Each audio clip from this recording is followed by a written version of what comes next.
What's up, ladies and gents? Welcome back to another episode of Viewer's Choice.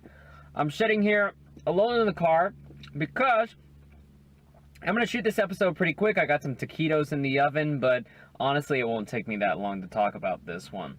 Today's episode was requested by none other than our friend Matt at Armchair Reels. And what was this movie, you ask? A Serbian Film. Serbian Film is one of those famous, terrible, offensive movies. You put that on a list of, like, Martyrs, and basically everything that comes out of Poland and is messed up like this. The Italian horror, Cannibal Holocaust, Sallow, that kind of thing. It's gained a reputation for just how being openly offensive, super graphic, disgusting, etc.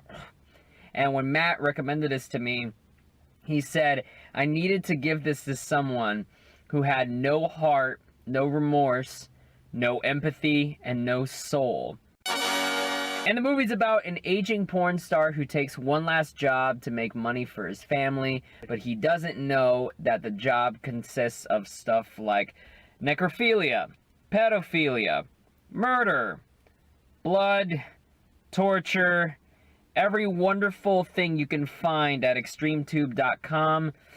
Let's go into the best part of a Serbian film.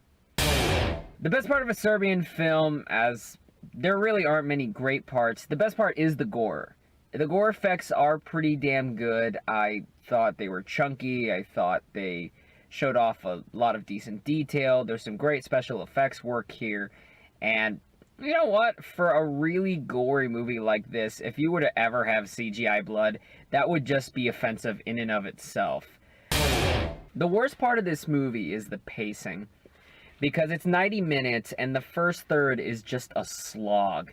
These characters aren't written well. It's kind of like a porn meta movie, because you don't care about the characters. You don't care about the actual story behind this. You just care about the sick depravity. You sick, disgusting fuck. Me. So the pacing is really off. The first third is so slow. And then you get introduced to this director who is so pretentious. And everything he says, you want to just skip past and at least get to something happening. And half of the time when there is something happening, it's on a screen. It's like you're watching the Fantastic Four movie again. And of course, at the very end, and this is the laziest part, they take all the offensive bits and put them in flashbacks. They have the porn actor be subjected to this sort of rape drug that turns him into like this mindless animal. And he doesn't remember what happens. He wakes up somewhere, retraces his steps, and as he retraces his steps, he gets flashbacks of what really happened. And then you see all the disgusting, glorious, ugly bits. And these are disturbing bits. But at the end of the movie, and the way that they're framed, it just feels like the director was like, oh shit, we have to add some disgusting bits. So quick, throw everything in the end. It'll be alright. It'll be a quick banger, and then people will leave thinking the movie was, oh my god, shocking. When really, this is just boring. It's pretentious. It's kind of up its own ass. I don't really get anything out of this. If the story were paced more properly, maybe showed a development on the more discussed. The first part of this movie is a guy getting a blowjob whenever he's watching a screen of a little girl licking a popsicle. Like, that's the only thing you see up for like 40 minutes, and then at the very end you get this giant smorgasbord of terror. It's just a poorly made film. It's a poorly paced film. And yeah, I was honestly really bored by this. The funniest part of this movie is the acting. The acting is so wooden and it's so unbelievable that you can't help but kind of laugh at how goofy this all comes off, especially as this is a porn actor and this is him in his real life.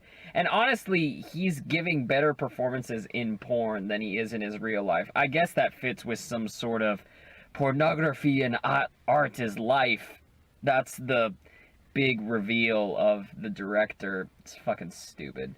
seeing the main guy like do weird grunty faces while he's in the rape drug, or like him going to his son watching his tapes and he's like, haha, they all do that at this age. It's really fucking goofy. This is arguably the most notorious movie we've been asked to review on Viewer's Choice, and really, I was kind of bored. I remember the first time I watched it, I was trying to watch it with Brittany.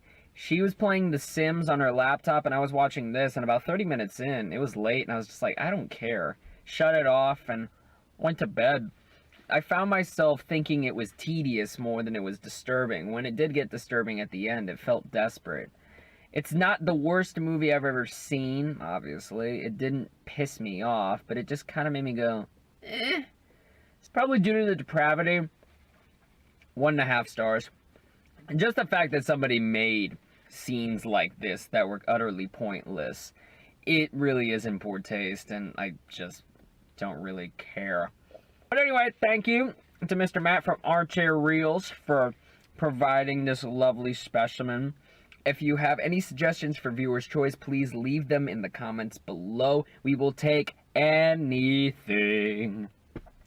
Next episode of Viewer's Choice is one that we've been requested to do for a fucking eternity by our great, great friend, Mr. Rise the Horizon. We are finally taking a look at one of the worst comedies ever made, Fat Slags.